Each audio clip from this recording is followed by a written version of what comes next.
Hello, and welcome to Recruiting 101. My name is Joe Villalobos.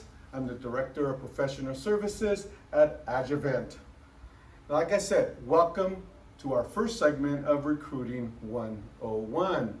What our segment today and future segments will do for you as a recruiter is share tips to make you a better recruiter.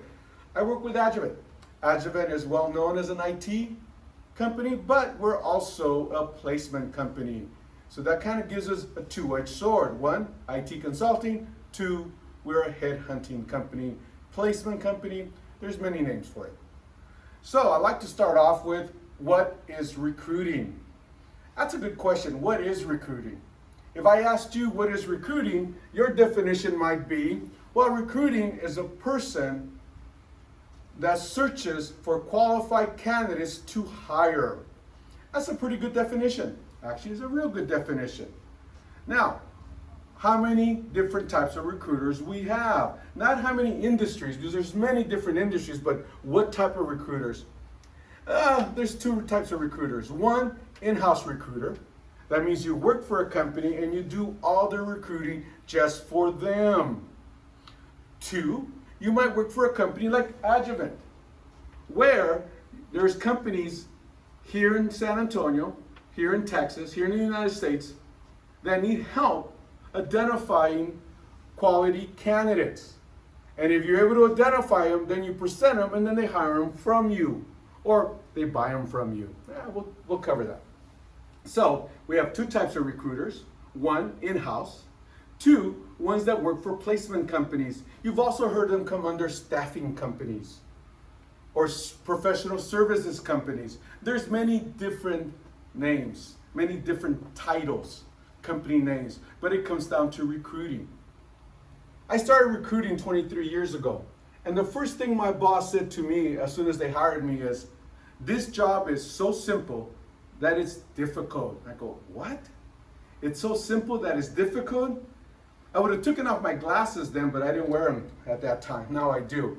But he said, this job is so simple that it's difficult. Right off the bat, I didn't understand what he was trying to tell me. But as I gathered information, there's a new term, or got more experience, I was able to define or find out that meaning. It's so simple that it's difficult. Well, I like to start right from the beginning. We know what type of recruiters are, but what is the definition of recruiting? You're saying, so, well, I thought I just said that. No, yes, but what is the definition of recruiting? Wait for it. It's sales. If you're not a good salesperson, that's why you're not a good recruiter. Well, Joe, I'm all right. All right's not good enough. There's only one way to go ahead and see how valuable as a recruiter you are. The only way is, how many placements did you make? Trust me, if you don't make placements, eventually you're not going to be a recruiter any longer, in-house or for placement companies. So it's very important. The way to gauge your success is by placements.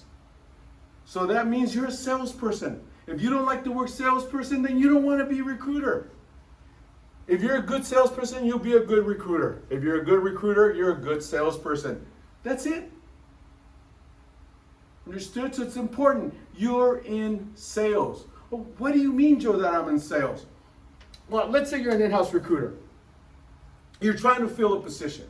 So before you can even fill this position, you need to find out what's the position. So the first thing you might do is you will talk to the hiring manager. The hiring manager is probably going to give you a job description. The job description will let you know what is the requirement, what is nice to have, what's the education background, and what that person needs to do. Let's say you're you're looking for a .NET developer for your company. So what do you do next? Well, before you even start, you have to have confidence in your company. What do you mean confidence? You have to know that your company is the best company in San Antonio to work for. Why? Because whatever candidate you approach, you're going to have to sell them on your company. If you can't sell them on your company, trust me, that person's not going to come work for you. Plain and simple. So once again, sales. So what you have to do is you need to gather information. I used that word once already. or that term once. Gather information. What do you mean? Well, first of all, you're going to have to gather information on your opening. You already have the job description. That's just the first step. But what's next? Well, why are you the best? So you have to come up with a scenario. You have to come up with a script or whatever describing your company, because you have to sell to that candidate that you're the best company, and by not taking your job, they're making a mistake. So you gather the information on your opening. Next, you have the job description. You've gone over the job description, you understand it. So now you have to post it. First place most companies post it is on their own website.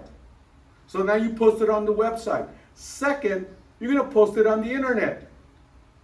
There's many places to post it on the internet. There's all types of job websites. And I'm not going to tell you which one to use. You know which one I'm talking about. There's many. You're using one right now, and that's fine. So you placed it on the internet, and you placed it on your own website. What's next? Do you just sit there and wait for the resumes to come in? Of course not. Your third step is you're going to build the criteria in a resume website to search for resumes. The criteria might start as simple as .NET developer, location San Antonio, experience 7+ years, education degree, a bachelor's or better. Needs to be able to come into the office at this location. Now it's going to go ahead and identify from its resume base what resumes meet that criteria. It gives you 10. Woo, look at that, I got 10 individuals. It should be a piece of cake. Remember, it's so easy, it's difficult. Now, here's the next mistake recruiters make. They don't have no information. They have no information. Sometimes they don't even have information on their own company. That's why I said you need to go ahead and gather information on the company. But instead of gathering information on the candidate, and that's what we will learn on our next segment, is how to build a proper candidate profile. The most important thing about sales is gathering information. And like I said, here's the next mistake recruiters make. They'll pick up the phone. They go, Fred. They dial Fred's number. Hi, Fred, this is Joe. I have a .NET developing job. It's $125,000 a year. And I'd like you to start next week. Fred's going to go, who is this guy? He cannot be a recruiter because he doesn't know what I'm looking for. He's going to hang up on you. What do you mean he doesn't know? How do you know what he's looking for? Why is his resume on this website? Is he going to want to work here in San Antonio? What is he looking for? Maybe he doesn't want to be in .NET anymore. See, but you need to gather information. To gather information will allow you to know where to place him. What job you might have that meets his criteria. And his criteria is going to come from him. So you need to be able to talk and ask the right questions. And that's building a candidate profile. Our recruiting starts at candidate 0. That's the beginning. What's candidate 0? What does that mean? Remember I said that to be a good salesperson, you need to gather information? Candidate 0 is the beginning for all placement companies. No, it's not having open jobs.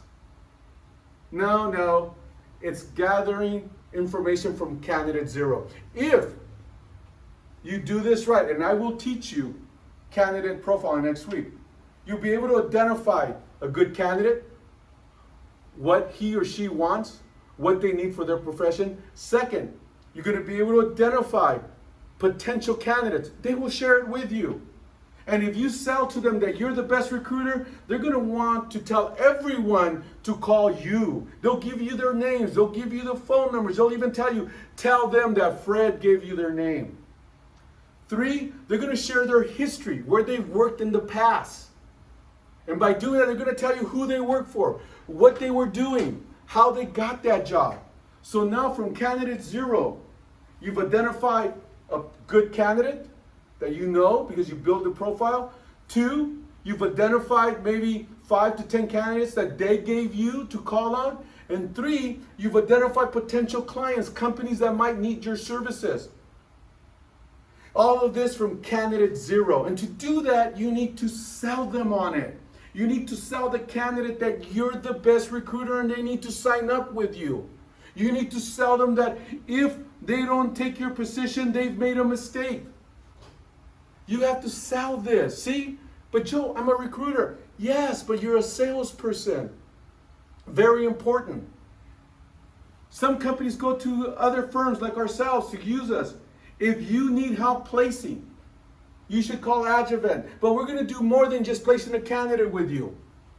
I will train you to become a better recruiter by making this placement. So you're getting a good candidate. And second, I'm training you to be a better recruiter. And the first thing I'm going to tell you is, are you a good salesperson? Are you? Well, think about this. Remember I said the only wage to gauge success as a recruiter is how many placements have you made? How many placements did you make last month? Just think about it.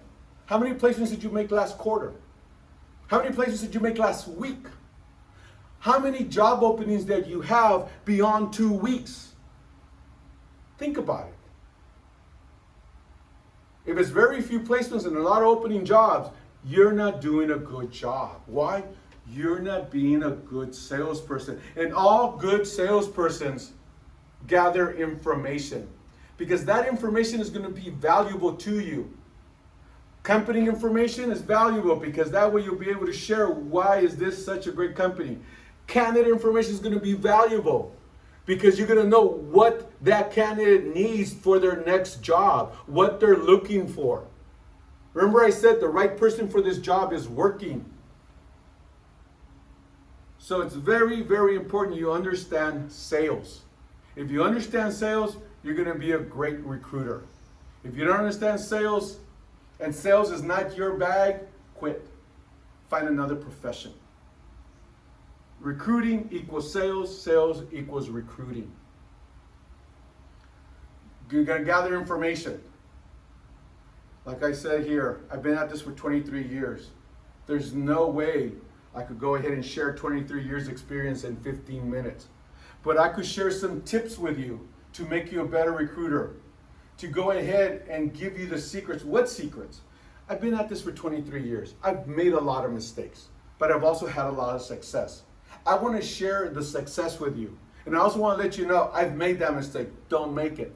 And by doing that, that's going to make you a better recruiter. It's going to make you a better salesperson. And what do good recruiters / salespersons do? They gather information. The more information you have, the easier it's going to become to make those placements.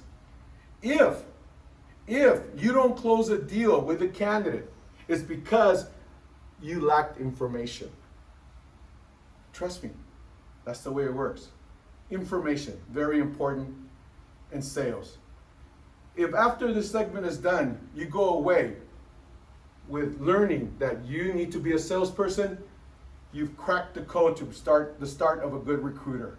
Okay? Sales equals recruiting, recruiting equals sales. That is the first step to recruiting, is to go ahead and realize you need to be a salesperson. The next step is building a good candidate profile. That's going to happen next Friday. Please tune in, because that's going to be the beginning of great things to happen. That's going to be the beginning of this job that is so simple, stays simple. That's going to be the beginning of filling all your orders. So until next week, Joe Villalobos with Adjuvant, and thank you very much, and I'll be waiting for you here.